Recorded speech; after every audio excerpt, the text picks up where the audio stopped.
Guys, nag-marinate na tayo ngayon ng isang buong manok. Lagyan ko lang yan dyan ng ketchup. Lagyan ko ng bechin, asin, paminta, at saka olive oil. So, marinate ko lang for 30 minutes. Ngayon naman, nagtatapit ko ng bawang para mamaya sa ating sauce. So, update ko kayo maya-maya. So, ayan, meron din tayo ditong corn. Dito yan.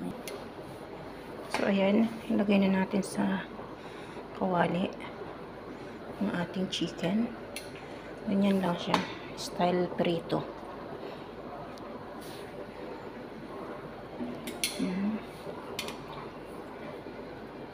Nunok na lang ang kanya.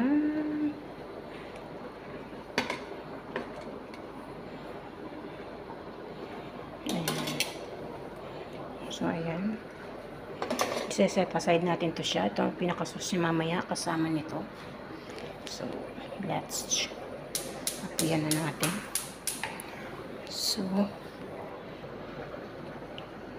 lalagyan ko ulit siya dyan ng kaunting olive oil para siya ay maprito ng bahagya at magmantika-mantika.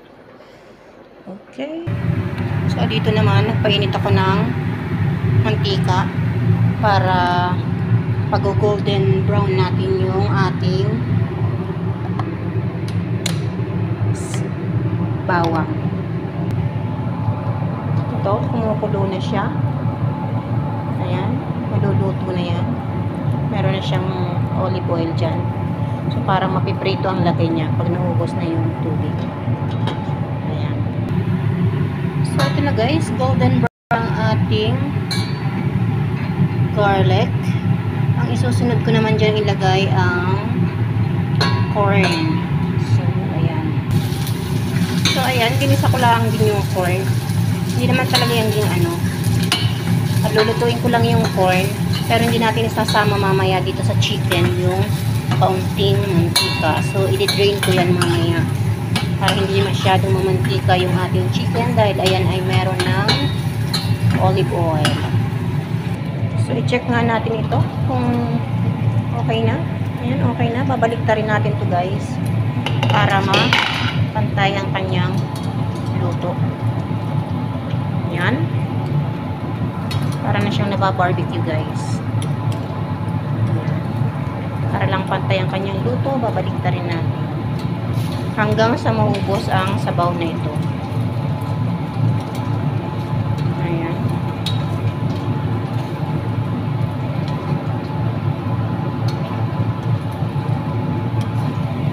Okay na itong ating mais. I-off ko na yan. Ayan.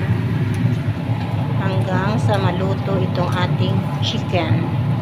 Hanggang sa mag-itsurang barbecue na siya guys. Saka natin yung ilalagay yung natirang sauce. At saka ito. Ayan. Update ko kayo mamaya-maya.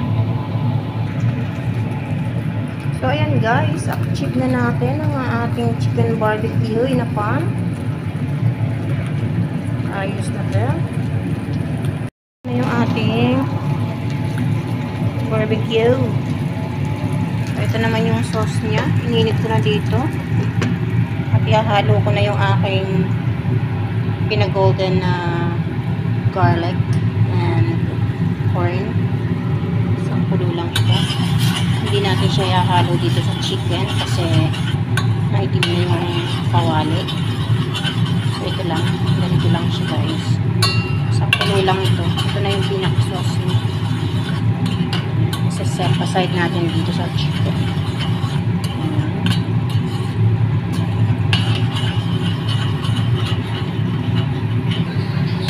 Ayan, nilagay na natin yung ating corn na sauce. Okay na rin ito. So, baga, may sauce ka na, may barbecue ka pa. Diba? Thank you guys for watching. Have a good day. Please follow, share, and like.